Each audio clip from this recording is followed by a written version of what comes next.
ہاں جی، میں نے پہلے بھی کال کی ہے. اچھا اچھا، حکم کریں، کیا کیا کہنا چاہتے ہیں؟ نام کیا ہے؟ عیسیٰ نام ہے؟ میرا نام عیسیٰ. ہاں جی، میری آواز صحیح آ رہی ہے آپ کو؟ آواز بہترین، بات کریں.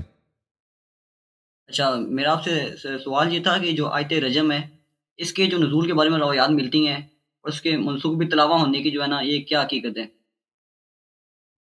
آیت رجم قرآن میں جو موجودہ قرآن ہے اس میں تو نہیں ہے نا، احادیث میں ہے، شیعہ میں اور غیر شیعہ میں، کہ یہ آیا قرآن میں تھی لیکن اس کو جمع نہیں کیا گیا. اور جماعت مخالفین کا حدیث میں ہے کہ عمر نے اس کو لکھنے کی کوشش بھی کی تھی، زید بن ثابت کے پاس بھی گیا تھا کہ اس کو لکھ دو، زید بن ثابت نے اس کو نہیں لکھا تھا، اور کیونکہ عمر کے پاس اس آیا کے لیے کوئی شاہد نہیں تھا، صرف وہ خود تھا، دوسرا شاہد اس کو نہیں ملا، تو انہوں نے آیت رجم کو نہیں لکھا. تو یہ تو شواہد اس کے بہت ہیں کہ قرآن میں موجود ہے. اب جہاں تک اس کے منسوخ التلاوہ ہونے کی بات ہے، تو منسوخ التلاوہ کس کو کہتے ہیں؟ منسوخ التلاوہ یہ کہتے ہیں بھائی، جماعت مخالفین کہتے ہیں کہ قرآن میں ایک ایسی آیات ہیں جو پہلے وہ اللہ کی جانب سے نازل ہو گئی، پھر ان کا تلاوت کرنا حرام ہو گیا، پھر آپ اس کو تلاوت نہیں کر سکتے، یہ قرآنیت ختم ہے. تو یہ اس کی کوئی دلیل نہیں ہے، یہ کوئی حدیث وغیرہ نہیں. اس طرح آیات تو بہت زیادہ ہیں، تو اس کی روایات بھی بہت زیادہ ہونے چاہیے نا، حدیث بھی بہت زیادہ ہونے چاہیے کہ یہ منسوخ التلاوہ ہے. حدیث ودیث کچھ بھی نہیں ہے، یہ منسوخ التلاوہ ہے. بلکہ اس کے برعکس میں آپ کو حدیث دکھا دوں بخاری سے، حدیث دکھا دوں بخاری میں کہ یہ منسوخ التلاوہ نہیں ہے. منسوخ التلاوہ ایک کہانی ہے جو بنایا گیا ہے، کیونکہ احادیث بہت زیادہ ہیں کہ قرآن میں گٹھ واقع ہوئی ہے، کٹائی واقع ہوئی ہے، کمی واقع ہوئی ہے، تو اس کا جواب نہیں دے سکتے، انہوں نے اسٹوری بنا دی منسوخ التلاوہ کی. اچھا، ملاحظہ فرمائیے، یہ کتاب ہے صحیح بخاری، چاپ دار احیاء التراث العربی، کتاب چھپی ہے کب؟ 2001 میں دار الاحیاء التراث میں. یہ صفحہ نمبر 1267، یہ باب الشہادہ ہے، باب الشہادہ عند الحاکم. اچھا، عمر نے فرمایا لولا ان یقول الناس زاد عمر فی کتاب اللہ لکتبت آیت الرجم بیدی. اگر لوگ نہ کہیں کہ عمر نے کہ قرآن میں اضافہ کیا ہے تو میں اپنے ہاتھ سے آیت رجم قرآن میں لکھ دیتا. لوگ کہہ دیں گے کہ یہ آیت رجم عمر نے اضافہ کیا، اس لیے میں نہیں لکھتا. تو پتہ یہ چلا کہ یہ آیت رجم کو مانتا. بخاری میں اس کا خطبہ بھی موجود ہے، عمر اس کے الفاظ بھی بتاتا ہے. بخاری میں آیت رجم کے الفاظ کیا، صیغہ کیا، وہ بھی بخاری میں موجود ہے. اچھا، تو یہ منسوخ التلاوہ جو ہے ایک کہانی ہے، اس کی کوئی حقیقت نہیں ہے، اس کی کوئی دلیل نہیں ہے. اگر منسوخ التلاوہ کوئی حقیقت ہوتی تو اس کے احادیث بے شمار ہوتے، کیونکہ جن آیات کے متعلق یہ کہتے ہیں کہ یہ منسوخ التلاوہ ہے، یہ آیات زیادہ ہیں، بہت زیادہ، تو یہ اس کی کوئی دلیل نہیں ہے. اوکے جی. تو جو شیخ طوسی ہیں انہوں نے التبیان میں جو نسخ کی اقسام بیان کی ہیں، انہوں نے اس میں منسوخ التلاوہ کو بھی ذکر کیا ہے. ہاں، منسوخ وہ بھی دیکھیں، شیخ طوسی رحمۃ اللہ علیہ کی بہت ساری کتابیں ہیں، وہ جماعت مخالفین کے موافق باتیں نہ، جب مثلا کہتے ہیں کہ فلان چیز کے کتنے قسمیں ہیں، وہ بیان کر دیتا ہے نا، کہ لیکن اس کا مطلب یہ نہیں کہ وہ صحیح ہے، کیونکہ وہ علماء کے نزدیک ان کے یہ نسخ کی اقسام ہیں. اب ان میں سے کتنے واقع ہوئی ہیں، متصور یہ ہیں کہ اس طرح کے نسخ کے اقسام ہیں، اس میں سے کون سے صحیح ہے کون سے غلط ہیں، وہ الگ بات ہے. تو یہ علامہ حلی کی کتاب میں بھی ہے، اس کے کتاب میں بھی ہے، لیکن اس کا کوئی سپورٹ کہ یہ ایسا واقع بھی ہوا ہے، ایسا کوئی چیز ہے بھی منسوخ التلاوہ کے نام سے، نہ قرآن میں اس کی مثال ملتی ہے، نہ حدیث میں، نہ شیعہ حدیث میں، نہ مخالفین کے حدیث میں. جی اچھا، مطلب بعض شیعہ مفسرین نے اس کے منسوخ التلاوہ ہونے کا دعویٰ کیا ہے، شیعہ مفسرین نے. وہ ان کا اجتہاد ہے، اس کی حدیث نہیں ہے، اجتہاد ہے. جیسے جو روایت ہے.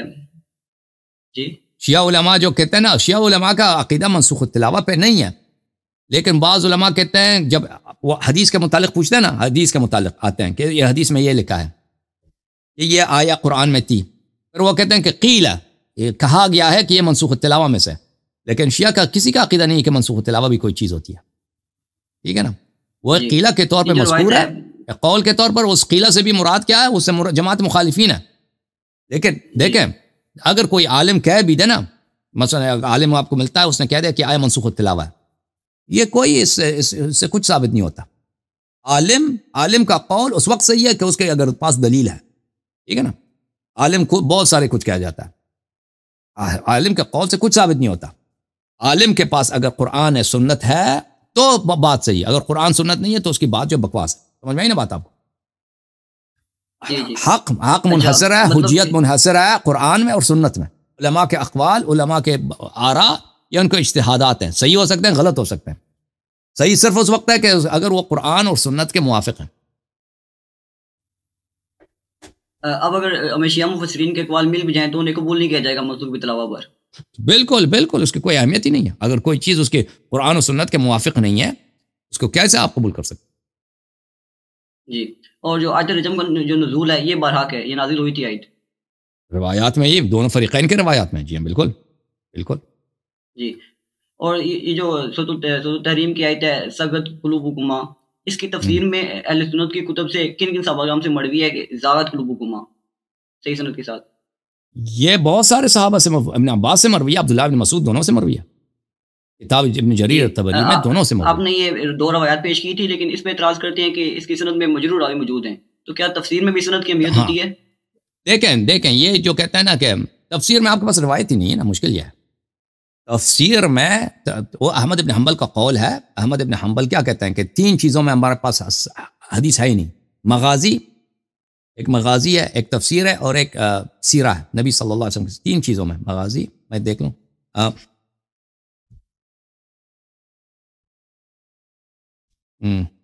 ایک منٹ بھائی. پورے آپ کے پورے کتب میں تفسیر کے فقط 30 حدیث صحیح ہیں. وہ نکال لیتا اس کو جناب سیوطی اتقان کے آخر میں. ایک منٹ میں آپ کو لکھا دیتا ہوں.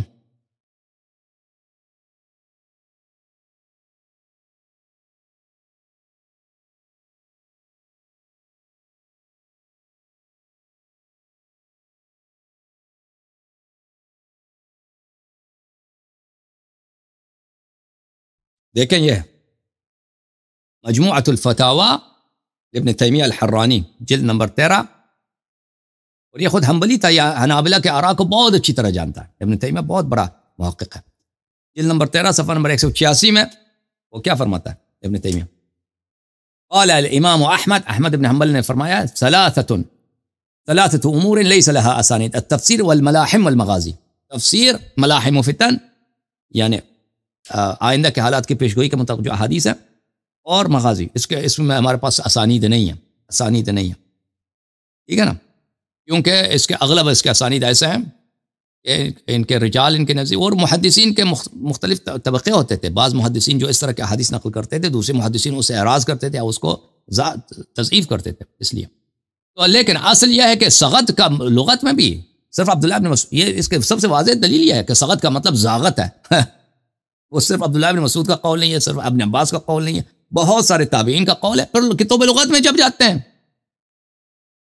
پھر جب اس میں بھی اس کا معنی سغو جو ہے اس کا معنی زیغ ہے، اس کا معنی ہے ٹیڑھا ہونا.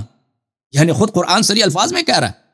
عبداللہ ابن مسعود کی جو روایت ہے اس کے مصحف میں آیا یہی تھا، ان تتوبا الی اللہ فقد زغت قلوبکما. اس کا تو یہ ہے عبداللہ ابن مسعود کا، اس کے مصحف میں یہ تھا. ٹھیک ہے نا؟ ہاں اس کے مصحف میں یہی تھا نا. وہ تو مجھے نہیں معلوم. دیکھیں کہ یہ آپ کے کتب میں کثرت کے ساتھ 1-2 روایت تو نہیں ہے نا، کثرت ہے. جو دیکھیں ایک موضوع پر اگر روایات زیادہ آ جائیں تو وہ خود دلالت کرتی ہے صحت پر. دیکھیں میں آپ کو متن دکھا دیتا ہوں.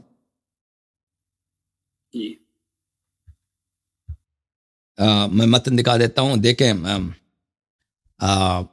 وہ خود، یہ تو محدثین کے نزدیک بہت بڑا قاعدہ ہے کہ حدیث جو ہے اگر وہ کئی طرق سے مروی ہو تو وہ اس کی صحت کی دلیل ہوتی ہے. پہلی بات اس کو یاد رکھیں. پھر لغت میں سغت کا مطلب یہ زیغ ہے. کتاب العین ہے خلیل ابن احمد فراہیدی کی، جلد نمبر 2، چاپ دار الکتب العلمیہ، کتاب چھپی ہے سنہ 24 میں. اس میں آئیے آپ کو لے کے چلتے ہیں صفحہ نمبر 399 میں. سغو الصغا میل فی الحنک وفی احد الشفتین. میل ٹیڑھے پن کو کہتے ہیں.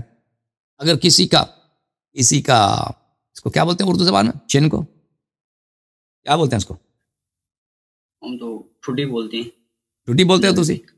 ہاں مجھے نہیں معلوم. اردو فارسی میں زنخ بولتے ہیں، عربی زبان میں حنک بولتے ہیں. کسی کے حنک میں یا کسی کے لبوں میں، ہونٹوں میں کجی ہو، ٹیڑھا ہو تو اس کو کہتے ہیں بھلے اس کو سغو بولتے ہیں. ورجل اصغى وامرأة صغوى وقد صغي يصغى صغوا، بھلے یعنی وصغوك الیہ ای میلک، میل کو بولتے ہیں، ٹیڑھے پن کو بولتے ہیں. والاصغاء الامالہ، بالکل صغت النجوم مالت النجوم، ستارے سغو کر گئے، ستارے میل کر گئے یعنی نیچے آ گئے، ٹیڑھا پن آ گیا ان میں. اوکے، اپنے مسیر سے وہ جو ہے اپنے مقام سے وہ ٹیڑھے ہو گئے. لسان العرب لابن منظور الافریقی، مجلد رابع عشر، چاپ دار صادر. یہاں پہ ملاحظہ فرمائیے صفحہ نمبر 461.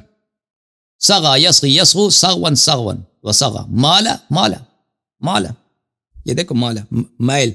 میل عربی زبان میں، میل عربی زبان کس کو بولتے ہیں؟ ٹیڑھے پن کو بولتے ہیں.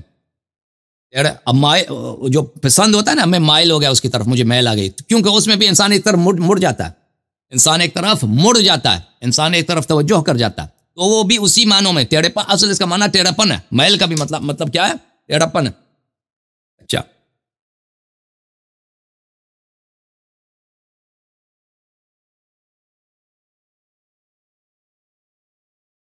میں آپ کی خدمت میں عرض کروں کہ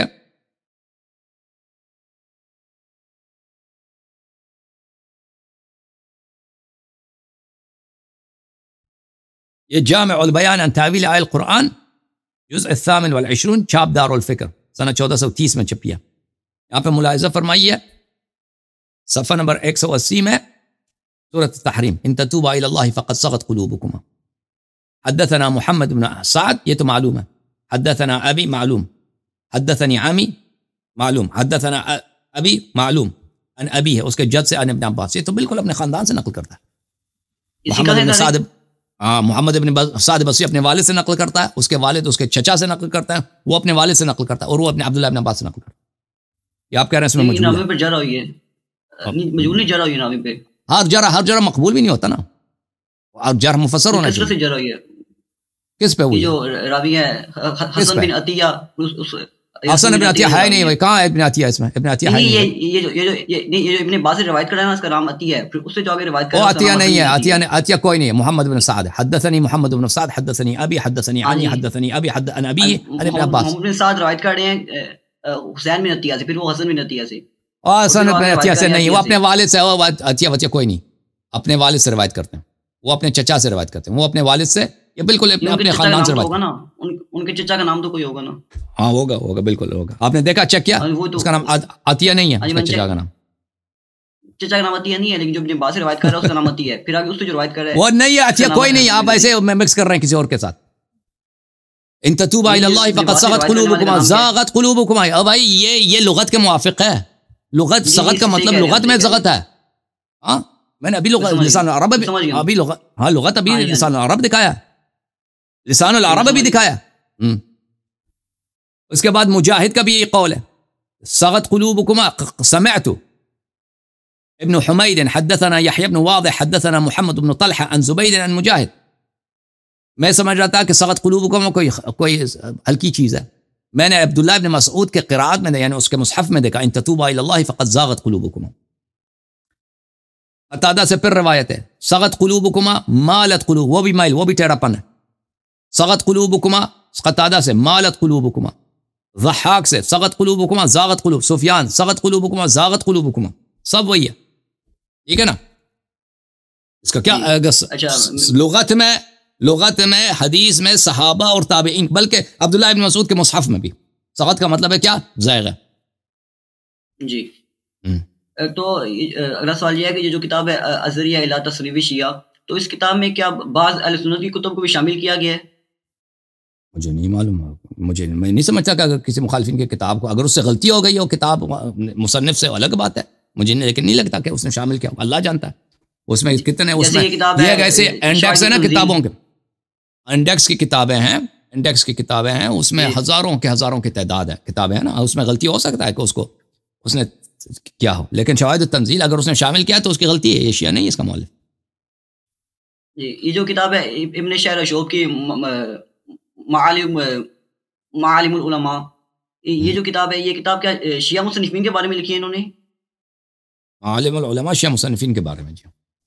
تو اس میں انہوں نے اس کا بھی ذکر کیا حسکانی کو، یہ جو حاکم حسکانی جو مصنف ہے اس کا شواہد التنزیل. اگر کیا تو غلط ہے، ان کے پاس دلیل نہیں. یہ حنفی ہے، یہ حافظ ابو الحسن دارقطنی کا استاد ہے. اگر انہوں نے کیا ہے تو کتابوں کے انڈیکس میں، کیونکہ دیکھیں ایک اصطلاح ہے نا شیعہ، کہ جو اہل بیت علیہ السلام سے محبت کرتا ہے مخالفین میں ناصبی نہیں ہوتا، اور امیر المؤمنین علیہ السلام کو عثمان پہ افضل جانتا ہے تو اس کو لوگ شیعہ کہتے ہیں. اس طرح اگر ان کو غلطی ہو گئی اصطلاح میں، ان کو اس کتاب میں داخل کیا مجھے نہیں معلوم، تو عرض یہ ہے. اوکے، لیکن اس سے وہ حاکم حسکانی شیعہ نہیں ہے. شیعہ ان معنوں میں کہ وہ 12 اماموں کو منصوص من اللہ مانتا ہے، اس معنوں میں نہیں ہے. وہ ابو بکر عمر کی خلافت کو صحیح مانتا ہے، اور وہ حنفی تھا. وہ اس کے تراجم بہت زیادہ ہیں آپ کو اپنی کتب میں نے دکھا دیا، اگر مزید چاہیے تو میں دکھا دیتا ہوں. دیکھیں حاکم حسکانی کا، ابھی میں نے آج کے پروگرام میں دکھا دیا ہے اس کا، اللہ آپ کا بھلا، الجواہر المضیہ دکھا دیا. یہ طبقات الحفاظ سیوطی صاحب کی، یہ طبقات الحفاظ سیوطی کی، چاپ دار الفکر، سنہ 1983 میں کتاب چھپی، الحسکانی القاضی المحدث. اچھا، شیخ حاکم حسکانی بھیا قاضی ہے، قاضی تھا. ويعرف بابن الحذاء شيخ متقن ذو عناية تامة بعلم الحديث، عمر وعلى إسناده وصنف الأبواب وجمع وحدث عن جده والحاكم وبالطاهر بن محمش، وتفقه بالقضي أبي يعلى، أملأ مجلسا صحها فيه رد الشمس لعلي عليه السلام. اچھا، وهو يدل على خبرته بالحديث وتشيعه. اس نے حدیث رد الشمس کو ایک مجلس میں اس نے تصحیح کیا، اور وہ اس میں واضح دلیل ملتا ہے کہ یہ بہت ہی علم حدیث میں ماہر آدمی تھا، اور اس سے دلیل ملتا ہے کہ یہ شخص تشیع پر، تشیع سے یہاں مراد یہ نہیں ہے کہ وہ شیعہ اثنا عشری ہے یا ابو بکر عمر کی خلافت کو مانتا ہے. تشیع سے یہاں سے مراد یعنی امیر المومنین علیہ السلام کے فضائل کو اس کو پسند ہے. تشیع سے یہ مراد لیتے ہیں یہاں اس مراد پر، یا عثمان پہ افضلیت رکھتا ہے اس طرح. اچھا، ہاں، یہ ملاحظہ فرمائی، یہ کتاب تاج التراجم، ابو الفداء زین الدین قاسم ابن قطلبغا السودونی، محمد حمیر رمضان یوسف، سنہ 1992 میں چھپی ہے. اس کتاب میں عبید اللہ ابن عبداللہ الحسکانی روا عنہ الدارقطنی، دارقطنی اس کا شاگرد تھا. دارقطنی اتنا پکا ناصبی اور متعصب شیعوں کے خلاف، وہ کبھی کسی ایسے شخص سے جو شیعہ اثنا عشری اس سے حدیث نقل نہیں کرے گا. قال الذهبی نے فرمایا، هو النیسابوری الحنفی، یہ نیسابور کا ہے، حنفی مذہب. الحاکم، اس کا لقب ہے حاکم کیونکہ قاضی تھے لوگ. الحافظ شیخ متقن ذو عنایت التامۃ بالحدیث والسنہ، شیخ محقق شیخ تھا اور حدیث پہ اس کو اچھا عبور حاصل تھا. اوکے، ٹھیک ہے بھائی. تو ایک سوال، ہمیں اس پر کوئی دلیل ملتی ہے کہ بعض یہ اپنے آپ کو تکیہ کر کے حنفیہ شافعی ظاہر کرتے تھے؟ اس سے کوئی دلیل ہے؟ ہو سکتا ہے، اللہ جانتا ہوتا ہے. دیکھیں اب یہ تو کیا ہے، اس کو ہم تو نہیں جانتے نا. اگر کوئی شخص دل میں شیعہ ہو گیا، مثلا سیوطی کہتے ہیں، بعض لوگ کہتے ہیں یہ شیعہ ہو گیا تھا دل میں، تو لازمی بات ہے اگر وہ واقعا شیعہ ہو. ایک آدمی کہہ رہا تھا نا کہ اس کو خواب میں نظر آیا، کہتا مجھے، میرا دوست تھا، وہ بہت ساری باتوں کہتا کہ مجھے کہتا تھا کہ مجھے ائمہ علیہ السلام بتاتے ہیں، تو وہ کہتا کہ سیوطی شیعہ تھا، شیعہ ہو گیا تھا. اب یہ حقیقت ہے یہ اللہ جانتا ہے نا کہ ایک شخص اگر وہ باطن میں شیعہ ہو گیا، بھائی وہ مان گیا کہ 12 امام برحق ہے، لیکن وہ اس معاشرے میں رہتا ہے کہ سب لوگ، وہ خود محقق ہے، بہت بڑا عالم ہے، لیکن وہ اس کو ظاہر نہیں کر سکتا کیونکہ وہ قتل ہو جائے گا، کوئی برداشت بھی نہیں کرے گا، کوئی مانے گا. اس کو اپنے بیٹے اس کو مار کے نکال، پاگل ہو گیا، شیعہ ہو گیا، بیٹے اس کے ماریں گے. تو اگر وہ اس طرح اس حالت میں مر جاتا ہے، یہ ممکن تو ہے، لیکن اس کو اللہ جانتا ہے. اب بھی بہت سارے نا، اب بھی بہت سارے لوگ ہیں جو شیعہ ہو جاتے ہیں، وہ ظاہر نہیں کرتے، وہ ڈر کے مارے ظاہر نہیں کرتے نا. اب رسول اللہ صلی اللہ علیہ وسلم کے زمانے میں لوگ مکے میں مسلمان ہوتے تھے، چھپاتے تھے بھائی کم مسلمان، وہ نہیں کہتے تھے کم مسلمان ہو گئے. اصحاب کہف، ابھی آپ نے وہ بھائی صاحب نے اس کا ذکر ہوا اصحاب کہف کا. اصحاب کہف کیا کرتے تھے بیچارے؟ تقیہ کرتے تھے نا. ہاں، تو اس طرح یہ تو ممکن تو ہے، واقع ہوا ہے، لیکن فلان شخص ہم کہہ دیں فلان شخص یہ باطن میں شیعہ تھا اور ظاہر کرتا تھا، اس کو اللہ جانتا ہے. اگر کوئی دلیل ہے تو ثابت ہوگا نا، دلیل ہے تو وہ کہیں گے نا. دلیل اگر اس نے کبھی اعتراف کیا یا کسی دوست نے اس سے ملا ہے، اس نے کہہ دیا بعد میں کہ بھئی یہ شیعہ ہو گیا تھا، اس طرح دلیل ملنا تو بہت مشکل ہے. یہ قیامت کے دن پتہ چلے گا نا کہ کون باطن میں کیا تھا. یوم تبلی السرائر. ٹھیک ہے نا بھائی. آپ نے ایک روایت پیش کی تھی علامہ ترمذی کی کتاب الاحتجاج سے، جس میں مولا علیہ السلام حضرت ابوبکر سے فرماتے ہیں کہ بتاؤ ابوبکر یہ ایسا ہی ہے. ابوبکر کہتے ہیں جی ایسا ہی ہے، اپنی فضیلتوں کا اقرار کراتے ہیں. جی تو اس روایت کی جو متصل سند ہے وہ مجھے کس کتاب میں ملے گی؟ تو یہ جو ہے حضرت امیر المؤمنین علیہ الصلوۃ والسلام اس کتاب کے آغاز میں طبرسی صاحب فرماتے ہیں کہ سب روایت متواتر ہیں، ٹھیک ہے نا، سب روایات متواتر ہیں، ہاں اس کے سب روایات متواتر ہیں۔ تو پرانے زمانے میں بہت سارے علماء تھے کہ وہ روایات کو اسانید کو نقل نہیں کرتے تھے، کیونکہ وہ اسانید دوسری کتب میں موجود ہوتی تھیں اور بعض ایسی کتابیں بعد میں ضائع ہو گئیں۔ لیکن اس کتاب احتجاج کے مقدمے میں اگر آپ پڑھیں کہ یہ سب روایات متواتر ہیں، اس پہ وہ تصریح کرتے ہیں کہ شیعہ قوم ان سب کو مانتے ہیں۔ اوکے جی، کسی روایت یا کسی کتاب کو پرکھنے کا معیار کیا ہوگا کہ واقعی ہم پتہ کریں کہ یہ جو کتاب ہے انہیں مصنف سے ثابت ہے یا نہیں ثابت؟ کیونکہ آپ کے نزدیک کسی کتاب کی سند میں کوئی کذاب راوی آ جائے تو فرق نہیں پڑے گا، تم پتہ کیسے لگائیں گے کتاب ثابت ہے یا نہیں ثابت؟ نہیں، اگر کتاب دیکھیں کتاب کے سند میں دیکھیں، کتاب اگر کسی مصنف کا ہے تو وہ تو اس کے لیے دلیل تو ہونا چاہیے نا، صحیح دلیل ہونا چاہیے کہ اس مصنف کا ہے۔ اگر کتاب کی نسبت کسی مصنف سے مشکوک ہے اور وہ کسی کذاب آدمی اس میں آ جاتا ہے کہ وہ ادعا کرتا ہے کہ یہ کتاب فلان آدمی، وہ تو ہم نہیں کہتے اس سے کتاب کی نسبت ثابت ہو جاتی ہے۔ لیکن اگر ایک دفعہ کتاب ثابت ہو گیا ہے فلان مصنف کی ہے، ٹھیک ہے نا، اور وہ اس مصنف کا طریقہ کار یہ ہے کہ وہ کتب سے نقل کرتا ہے، وہ سماع نہیں کرتا۔ ایک دفعہ تو سماع ہوتا ہے نا کہ میں کسی کے پاس گیا، اس نے کہہ دیا بھائی میں نے فلانے سے سنا، فلانے نے فلانے سے سنا، وہ فلانے نے فلانے سے سنا، فلانے نے فلانے سے سنا، پھر اس نے رسول پاک صلی اللہ علیہ وسلم سے سنی، پھر تو لازمی بات ہے کہ یہ کتاب سے نقل نہیں کر رہا۔ سنے جن لوگوں نے سنا ہے وہ ہر ایک بھائی ان کا یادداشت کیسا ہے، ان کا سچا ہونا، صادق القول ہونا کیسا، یہ سب دیکھنا پڑے گا۔ پھر تو سب یہ تو لازمی بات ہے، پھر بھی اطمینان نہیں ہوگا انسان کو، کیونکہ اتنے لوگ، اگر کوئی کہتا ہے کہ سچا ہے فلانی آدمی سچا ہے نا 200 سال کے بعد، وہ اس کے بعد پہ اتنا بھروسہ نہیں ہوتا انسان کو۔ یا کہتا ہے ثقہ ہے، مثلا احمد بن حنبل کہتا ہے کہ کوئی آدمی جو اس کی وفات ہے مثلا 140 کو یا 120 کو، کہتا ہے وہ ثقہ ہے، وہ کہاں سے، وہ تم نے دیکھا ہی نہیں اس کو، تم سے 3-4 نسل پہلے گزرے، تمہیں کیسا پتا کہ وہ ثقہ ہے یا نہیں؟ تو بہرحال تو یہ جو طریقہ کار ہے، یہ اگر پتہ بھی چلے نا کہ آدمی یہ سب اس سلسلہ سند میں سب ثقات ہیں اور سب کا حافظہ وغیرہ سب صحیح ہے، تو پھر بھی اس پہ بھروسہ نہیں ہوتا۔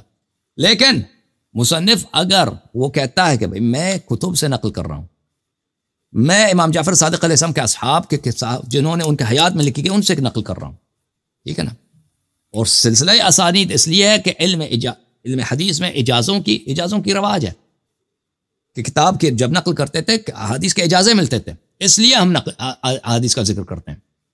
اور جب وہی مصنف دوسری کتاب لکھتا ہے، کہتا ہے کہ بھئی اب سند بہت طویل ہو جائیں گے، اگر میں ایک سند لکھ دوں تو یہ کتاب میری بہت وسیع ہو جائے گی، کیونکہ ہر حدیث کے کتنے اسانید ہیں، تو میں سند لکھتا ہی نہیں، لیکن یہ سب کتب سے ماخوذ ہیں، تو لازمی بات ہے وہاں پہ سند کی اہمیت ہی نہیں ہے، کیونکہ جن لوگوں نے صرف ان کا کام کیا، اجازت دینا۔ اب مثلا آپ گئے کسی آدمی کے پاس، وہ مثلا حفص عن عاصم کا قرات جو ہے نا آپ کو اجازت دے دیتا ہے، مصر میں یہ بہت رواج ہے، قرات کی اجازت ہوتی ہے نا، کہتے ہیں میرے پاس اجازت ہے، خلف کی جو قرات ہے اس کی اجازت ہے، میرے پاس حفص کی اجازت ہے، فلان کی اجازت ہے، رویش کی اجازت ہے۔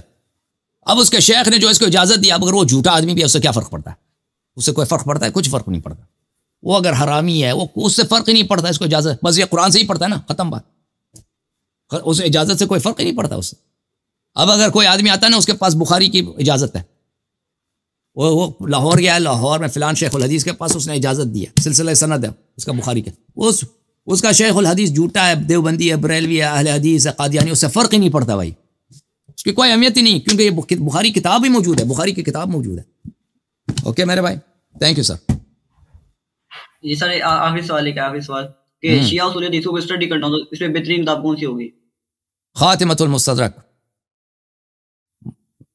المستدرک لشیخنا المحدث مرزا حسین النوری۔ جی اوکے، اچھا، یہ کیا عربی زبان میں کس بمانی خطاب بھی استعمال ہوتا ہے؟ کیا بمانی کتاب استعمال ہوتا ہے؟ کیا چیز؟ کس بمانی خطاب؟ حزب بمانی کتاب؟ حزب کتاب؟